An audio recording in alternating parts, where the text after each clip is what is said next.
Pria ini santai berkendara bareng ribuan lebah di dalam mobil. Video yang memperlihatkan kumpulan lebah menggerombol di dalam mobil viral di media sosial, medsos.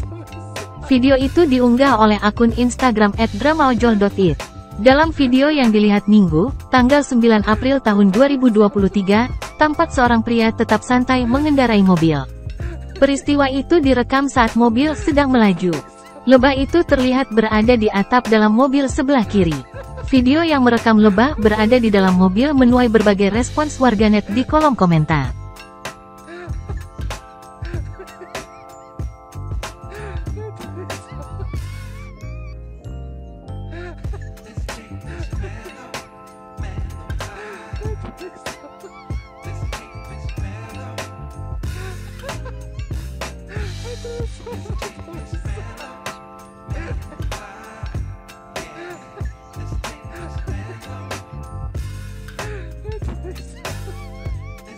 Terima kasih sudah nonton.